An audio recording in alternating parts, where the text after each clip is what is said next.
Vivian, I don't know what to do. No, I mean, like, about this week's video. I don't know what movie to watch. Well, yeah, I was going to do that, but I don't know. I'm not really feeling it. I don't. Yeah, but I mean, what else am I gonna find that really, is for St. Patrick's Day? Maybe I'll just skip it this year. You're right. It probably doesn't hurt to browse. Wait a second. What is that? Vivian, are you seeing what I'm seeing? It's perfect. It's exactly what we've been looking for. What's its rating on IMDb? 1.9 out of 10. Vivian, I think we might have just found this week's video. It's a Friday once again. Hello, my fellow freaks, and welcome back to the channel. I hope you have all had a great week. Let me be the very first to point out how cracked my nails are. It's fine, I just didn't have time to redo them before recording. This coming Tuesday is St. Patrick's Day, and I thought I would just go ahead and do a sort of St. Patrick's Day themed holiday episode this Friday rather than next Friday. So in case you wanted something festive to watch on St. Patrick's Day, I don't know. Do people watch festive things for Thanksgiving, St. Patrick's Day? If you wanted something a little more festive to watch on Tuesday, that's why I'm going ahead and doing this, so you know what I mean. And this week's little opening skit that just happened is a little bit of a dramatized reenactment of what led me to deciding on this week's film. Because here's the thing, I was initially going to do a Leprechaun movie, because like, what else is there horror movie related to do for St. Patrick's Day other than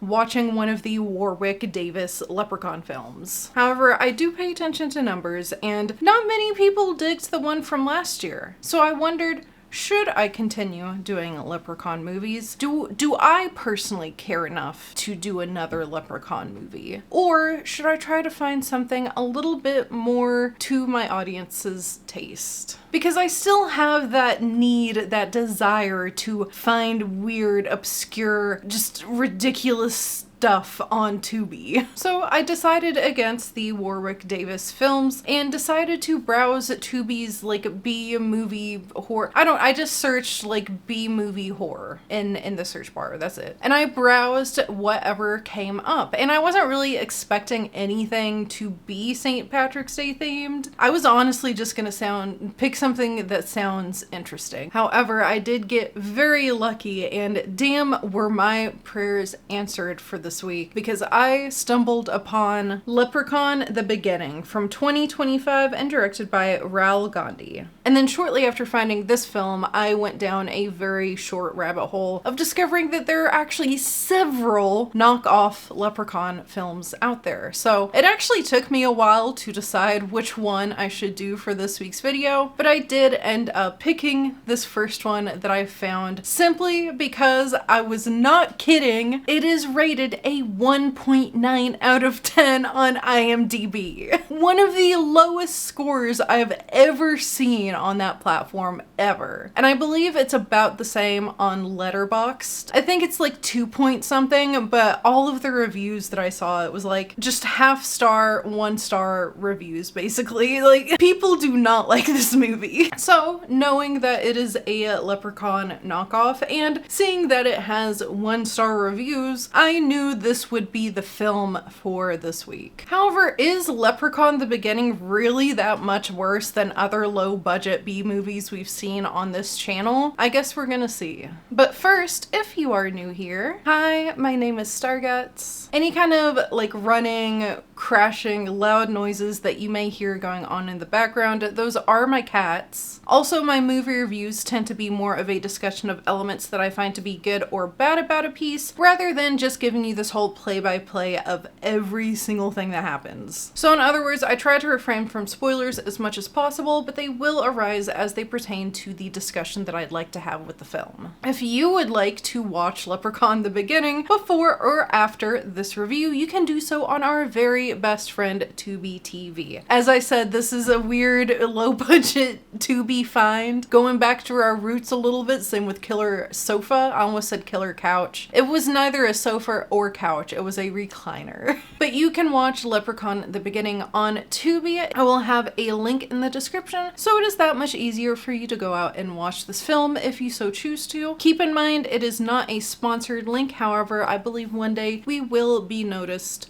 by the Tubi gods. Alright, that's what we're going with this week. And with all that, let's get right into the rest of this review. After their father's sudden death, sisters Mary and Judy spend a weekend at his old cottage to decide whether the property should be kept in the family or sold for a fortune. However, one of Mary's daughters finds a hidden chest of gold that turns each adult's attention from the future of the property to who rightfully owns this gold. As greed infests the cottage, the family is slowly hunted down by the gold's real owner, who is a leprechaun.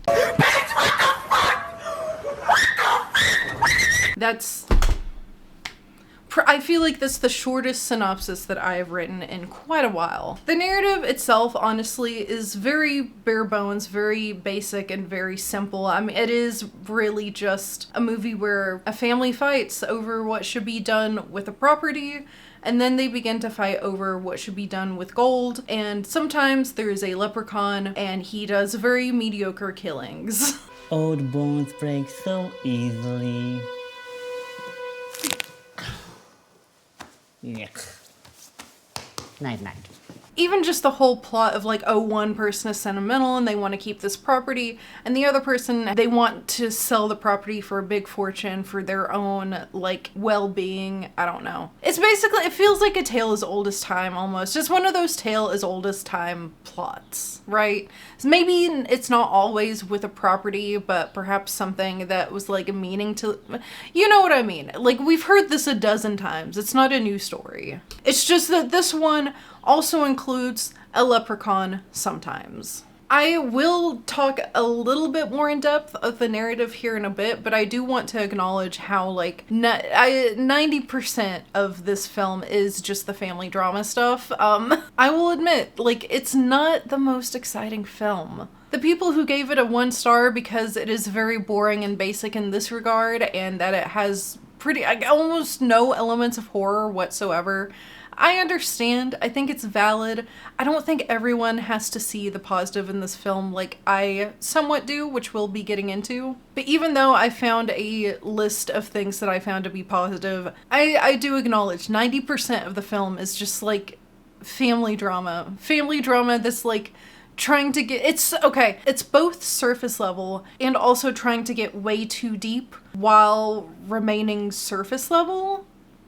I don't know how that makes sense, but that's exactly what it is. We'll get into it in a little bit. I think I'm getting ahead of myself. As I said, this discussion is not going to be 100% totally entirely bad. I did end up finding like a handful of things that I liked about it. If like is the word that you want to call it. It's more like a list of things that I found to be so bad or so terrible that they actually end up being a little bit entertaining in and of themselves. I know I usually drag out the synopsis with some additional narrative discussion, but let's just pull off this Band-Aid. Before I go and cut this film some slack by listing some of the little positives that I found about it, let's just cut right into it and pick apart all of its like little ugly insides, all of its little ugly pieces. Well, I wouldn't say ugly. Actually, ugly is the wrong word, because I think of a lot of the negatives of this film are really just like the usual culprits when it comes to the faults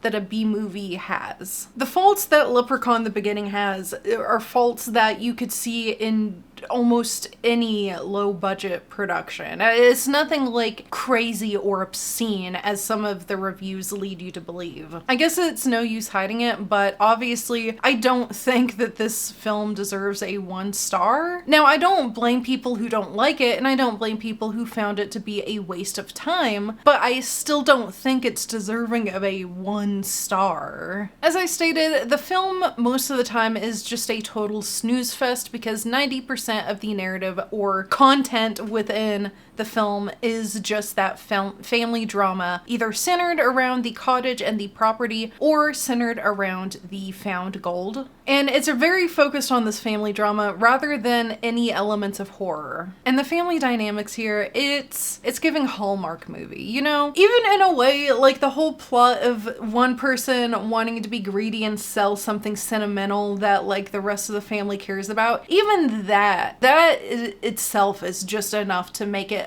a little bit too much like a Hallmark movie. But I think how heavily focused it is on the family dynamics and the family drama also gives it an air. And also, of course, the low budgetness, right? Because Hallmark movies are basically B movies. Can we agree on that? They have the air of B movies. So the family drama is like, it's taking up a lot of the narrative, but at the same time, it's handled from like a very surface level perspective. We love this place. And now you're talking of selling it. Yeah. Dad really loved all of this. Dad loved it, but we need to sell it. We've got plenty of offers. I understand, Judy. But I want this place to be for Faith, Lisa, and Skye what it was for us. For example, I was surprised to find that it was incredibly easy for me to follow along with the plot or what was happening between everyone, despite hardly paying attention to the movie. I'm a little embarrassed to admit it, but even on my first watch, I might have checked my phone a few times. And yet, despite checking my phone a few times, I still don't think I lost any kind of information that the narrative was giving. I never felt lost or anything. And I guess I don't know if that's a good thing or a bad thing. I think it just means that the narrative is like very simple and basic and easy to understand. There's nothing crazy going on, you know? I need to talk just a little bit more about the whole like Hallmark dynamics, and specifically I need to talk about they're like our pseudo villains, I don't know, villains, which are Judy and her husband Colin. They're like a married child-free couple who likes to like live very extravagantly, but I guess they don't have money, but they're wanting to sell the property to use the money to continue traveling and living, I assume, is their expensive lifestyle. Remember the holidays. Remember Italy. Remember the sweet life. How can I forget? So like stereotypical greedy bad guys. I don't think I ended up saying it in the synopsis, but I am going to say it right now. The energy that these two give, it's giving like villainous Hanna-Barbera duo.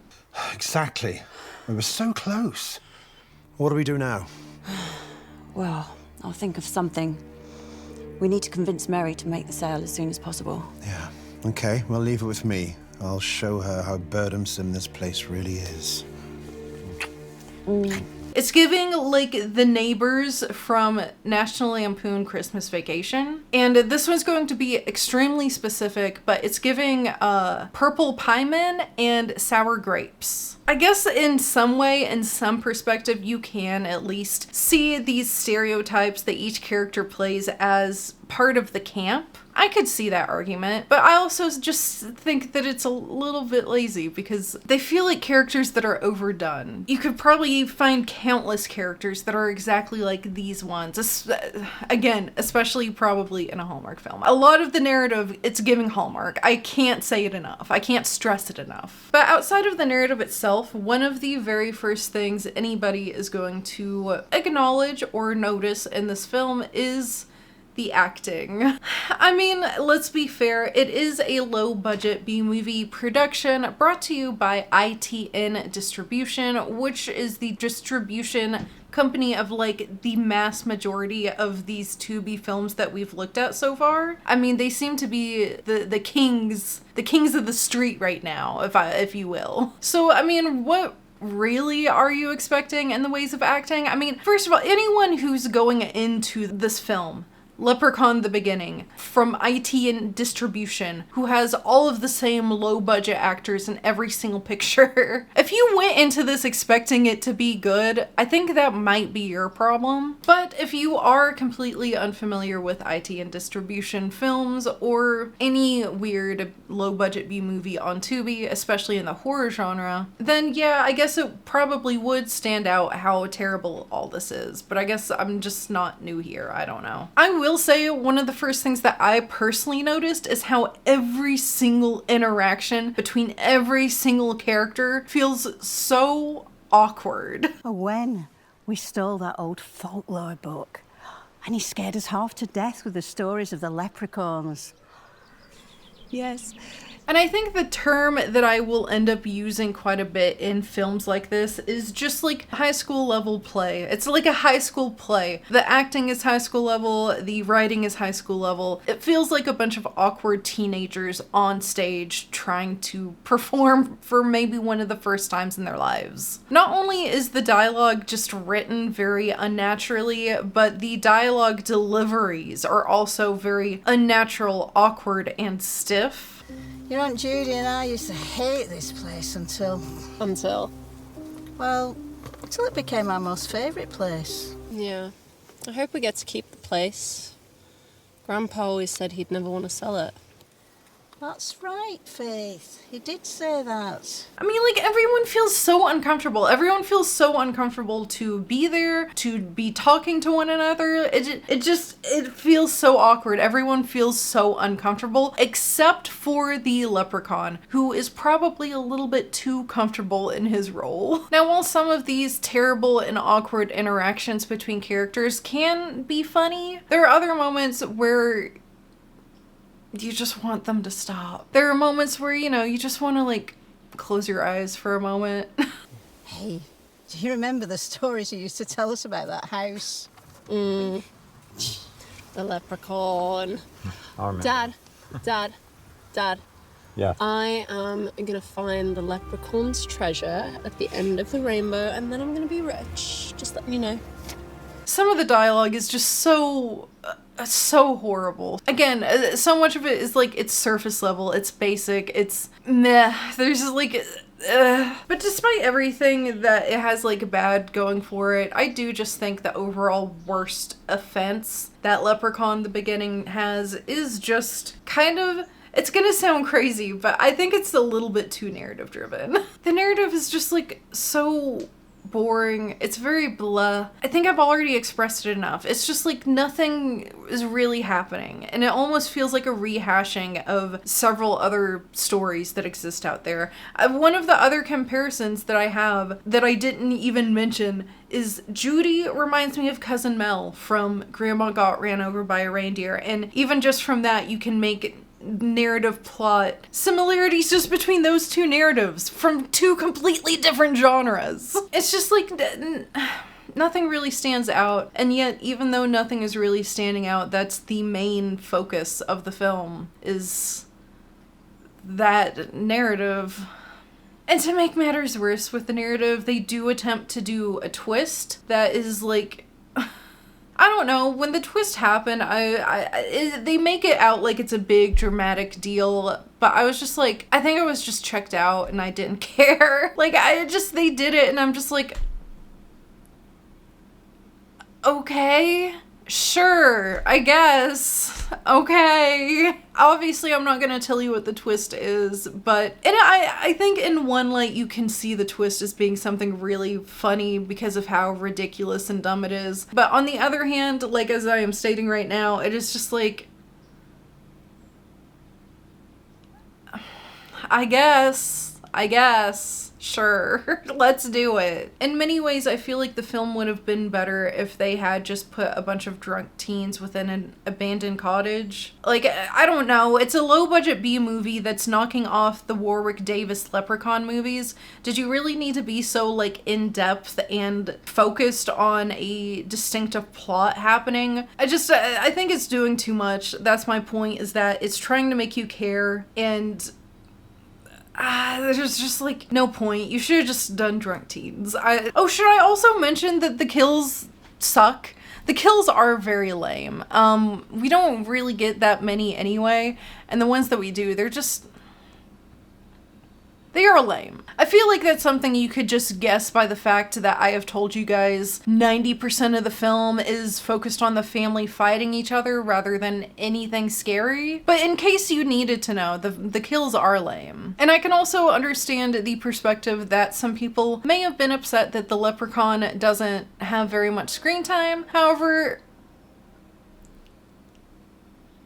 yeah, let's talk about the leprechaun. While there's a lot about Leprechaun the beginning that makes it very easy to fall asleep to, I don't think that it's a complete waste of time like some others do. I mean, I found many aspects of Leprechaun the beginning to be so bad, so terrible, that they were actually a little bit entertaining and even laughable. I don't know why there's so many 1-star reviews for this film. I assume it's because a lot of people who are stumbling, are people clicking on this and thinking that Warwick Davis is gonna be in it? I'm like confused. It doesn't feel like a lot of people who are clicking on this have much experience with low budget films on Tubi, because I'm gonna be honest, I don't really see anything in this film that makes it any worse than any other low budget production that we've looked at. I mean, I feel like it is so very far from deserving a 1-star review. I don't think it is that bad. Now, I have reviewed things on this channel that I do think are deserving of a 1-star, and this is not one of them. I mean, I feel like the biggest highlight of the entire film is just the leprechaun himself. I love and hate him, but the leprechaun is definitely the biggest highlight of this film and what makes it like a little bit entertaining and laughable. His costume, the character design, the way that his actor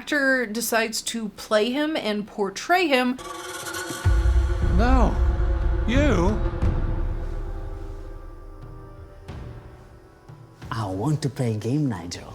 You want to play a little game? And then just the fact that this leprechaun is so far removed from any piece of folklore or fairy tale surrounding leprechauns at all. It's honestly such a beautiful storm. Now, I'm sure I have already shown maybe a few clips of the leprechaun already. As you guys are looking at this leprechaun, I'm sure you are probably wondering, hey Starguts, why is he dressed like Baron Simd? Buddy, I wish I could answer that for you. I honestly believe that they just went to their local costume store and looked around and they were like, fuck, there's no leprechaun costume. So they just scavenged around and put together little random items to do the best leprechaun they could. And all of these separate little pieces of his costume, I feel like they only stand out more the longer that you look at him. Maybe that's why he doesn't have that much screen time. So first of all, you guys have probably noticed his skin is green. This leprechaun has green skin. However, I'm afraid it's not just that his skin is green. If you look even closer, you'll notice there's scales. He has scales.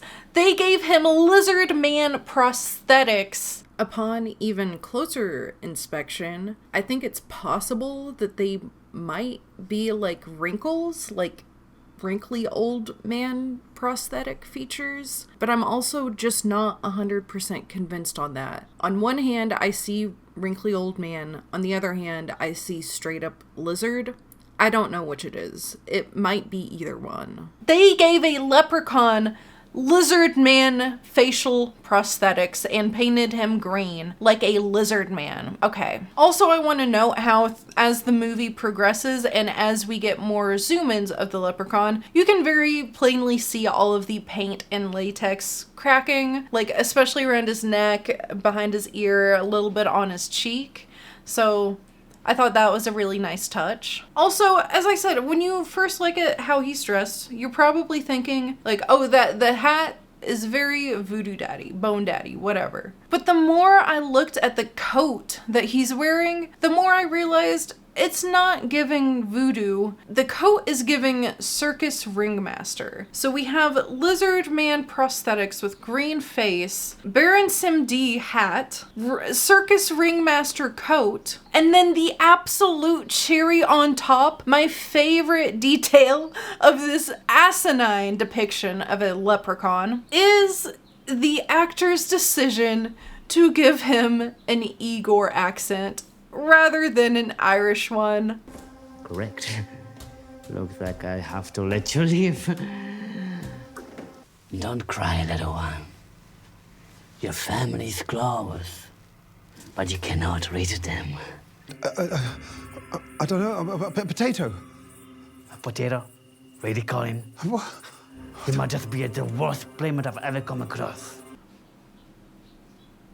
My guy, why does he sound like some kind of messed up child of Dracula and Igor? What is this? What? But I think at first I was like, what? Why are we making this decision, right? I was like a little bit irritated. Why are you not even attempting to sound Irish? But now I'm at the point that I actually love that this leprechaun has an Igor accent, because we get so many incredible, memorable, quotable line deliveries because of the way this motherfucker sounds. Simple mighty sky. See? You are my pledge.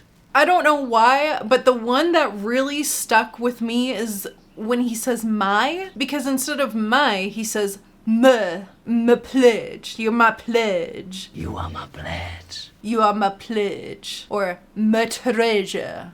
Until I have my treasure. Every time he says my, it's meh. I hated it at first. Now that I'm here, more Igor accent. And as I said, this leprechaun, I mean, just look at him. He's the furthest thing from anything resembling like any piece of folklore or fairy tale. And you guys know I almost always bring up folklore and fairy tale in horror. I love talking about it. But let me just say, for a film that is like specifically covering a piece of folklore, it is one of the least whimsical and least fairy tale feeling films I've ever seen. This guy is so far removed from a leprechaun, and I'm actually kind of obsessed with it. There are also so many scenes where I genuinely believe that they just like let this guy ad-lib and improv because he talks so much. Your family cannot escape. They must stay here until they have paid. So, stay here, my dear. The game has just begun. I cringe because he is just a little bit too into his character. He feels a little bit too into his role of playing the murderous leprechaun.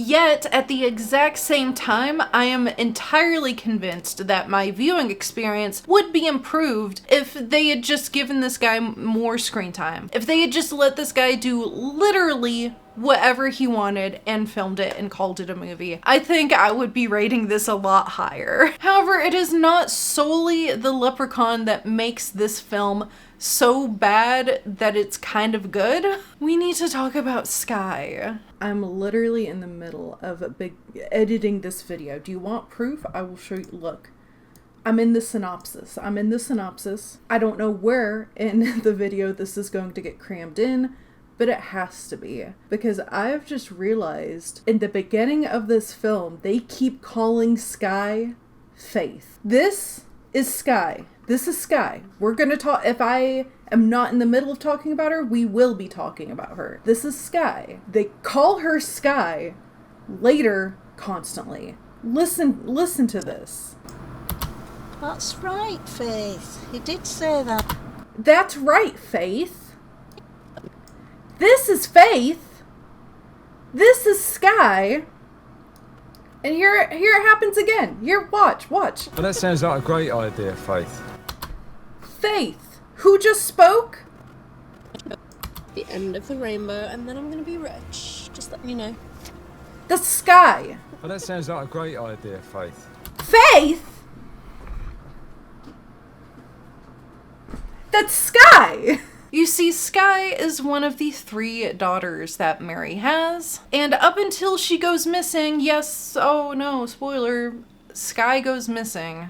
Oh no. But up until Sky goes missing, I thought all 3 of the daughters were supposed to be like in their teen years. I don't know. They don't really clarify. That's just the vibe that I got. And then she went missing.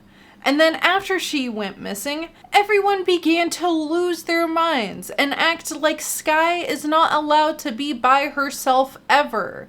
How many times have we told you your sister is your responsibility also? But Mum, but where is she? Where is she? Oh my God. They began to treat Sky like she's a 5-year-old. Sky is wearing a bra. There were multiple moments in this film after Sky goes missing where I see how people are reacting about her missing, or I see how she's acting, and I'm begging to know, how old is Sky meant to be in the narrative? The fact that they have a grown-ass woman playing a character who I believe to be probably between 5 and 10 years old is utter perfection. I'm obsessed with the fact that they have a full-grown adult playing a character who I think is supposed to be like a 5-year-old. How incredible. Who could be mad at that? Who can be mad? Also, because we're talking about Sky, I have to showcase this book that she finds about leprechauns. Dude, I don't even know how to discuss it. In fact, I don't think I can even describe it. I'm just gonna show it to you right now. Just entirely take in this book that Sky has in her hands. Tell me your thoughts in the comments. What do you think about this really cool book about leprechauns that she found? I think there are so many just wonderfully bad moments in this film that would be really great to laugh at with friends. I can't possibly list them all. And of course, the film isn't filled with moments like this, right? As I said, it is very boring. 90% of it is the family drama, but I do also think that there's plenty to laugh at. And one of these moments, I could not end this review without letting you guys at least have a sneak peek of this shit. There is a phone call that happens at some point, maybe about the middle of the film, where Judy's husband Colin is calling his mistress. He's cheating on her. Oh no, shock. We really cared about that big family dynamic happening, huh? But Colin is on the phone with his mistress, and the mistress's voice, well, let me just play a little bit of it first. We found gold. A whole bunch of it. A treasure full of it. A chest full of it. What is it? It's gold. What? Are you serious?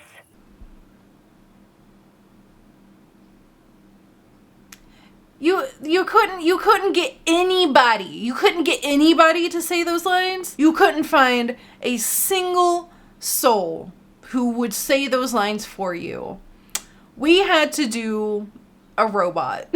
We had to use, it's either AI or some kind of like text-to-speech robot client. Either way, we couldn't find anybody to say these lines, so he's talking on the phone with a robot during this segment. Absolutely stunning.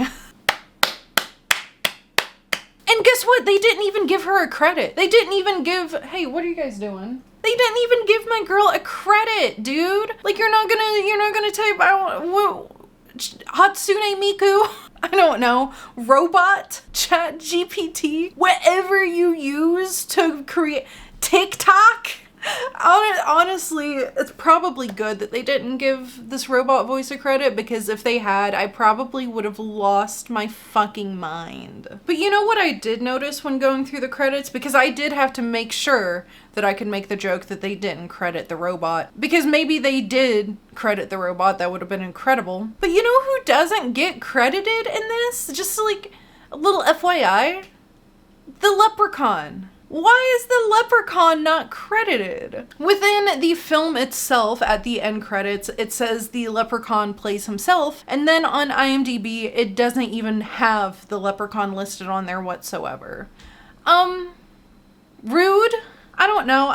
The only way I can see this being fine is either maybe the guy who played the leprechaun requested not to be credited, which he seems so into his role, I find that a little bit hard to believe. Or I also had the theory, like, maybe the director plays the leprechaun and that's why it doesn't matter that the leprechaun isn't credited. But if neither of these are true, then what the fuck? Why does the leprechaun not have a credit? Hello? He worked his whole bussy out there. He was the highlight of the film. Give my man credit. But anyway, I digress. Overall, do I believe that Leprechaun the Beginning deserves a 1-star rating?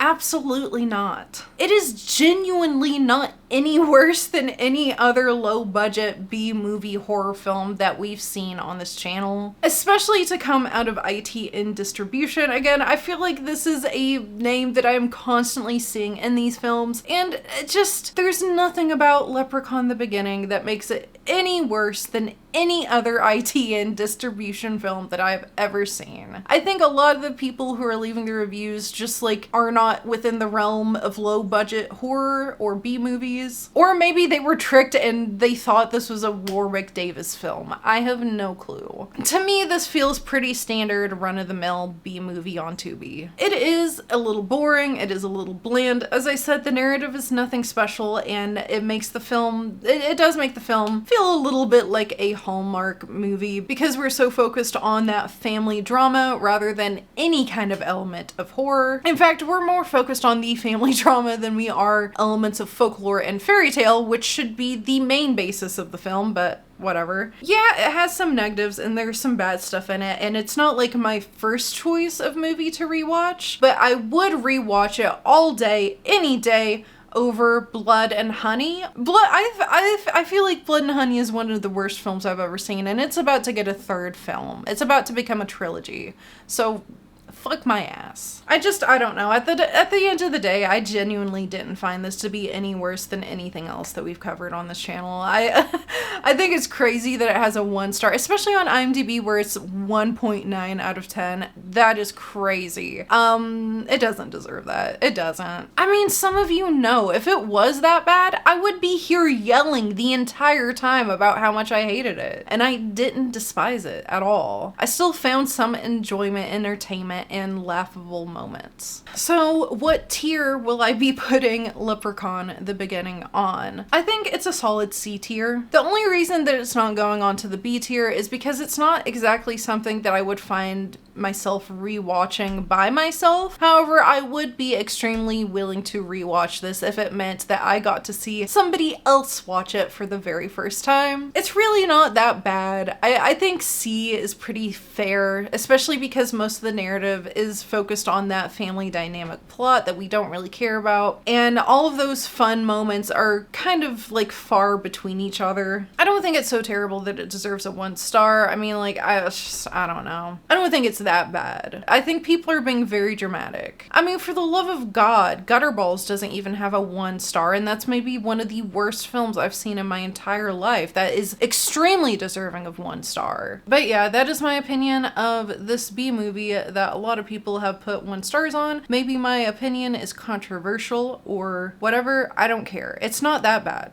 It's literally not the worst thing I've ever seen. Suck it up, Buttercup. And with that, we are done with yet another movie review. Thank you guys so much if you stayed around all the way until the very end. If you like this video, please make sure that you stab that like button. It is a free and easy way to help support this channel. Also, is there a film that you'd like to hear my opinion on? Put it in the comments down below and maybe you'll see it show up in a future video. Also, if you like this video just so much that you want to hear me ramble about more weird B movies on Tubi, more disturbing cinema, horror movies in general, general, fantasy films, trauma. If you want to hear me ramble about more movies, please consider hitting that subscribe button and the bell icon so you can be notified every time I make a new upload. And new uploads are every Friday at 4 p.m. Eastern Standard Time. On the screen as well are some of my socials. Tonight, this Friday at 6 p.m. Eastern Standard Time, we will not be playing a game on stream. However, we are instead going to watch a movie. By suggestion of user Ain't Doing It Right, I have started to look at films that are in the public domain. So we will be watching one of these public domain movies, and once I saw the list and started to accrue my own of ones that I was interested in, I think it became very obvious which one needs to be the first one. So tonight at 6 p.m. Eastern Standard Time, we will be watching Manos, The Hands of Fate together. Yes, Manos is in the public domain. So you know, I reviewed it. Why would we not watch it? Now, I may give a buffer of 30 minutes after the live stream starts for anyone who wants to come in a little bit late. Maybe we'll make popcorn or something, I don't know yet. But if you would like to watch a movie together, please tune in. Keep in mind though, because it's like a watch party and stuff, there might be like pauses and talking over the movie. So if you want to just watch Manos without any other like commentary or anything, perhaps this is not the live stream for you. But if you would like to come in and watch Manos, The Hands of Fate with me, do it. And of course, if you are unable to attend the live stream when we are going live, the VOD does stay up on my channel right here, STARGUTZZZ Live. It is on the screen and it is linked in the description below. So if you're interested in that, please come in and join us or watch the video later on. Either way is awesome. And just one final thank you so much to all of you who have stayed around all the way until the very end. Our time here is precious, and the fact that you have used your time to sit here and listen to me ramble about basically me defending a movie from being 1 star. Just thank you. I appreciate you. I appreciate your time and the time you spent to sit down and watch this video. It means a whole lot to me. If you do not join us for the live stream tonight, then I will see you in the next video. But until then, please have a great night and stay safe out there.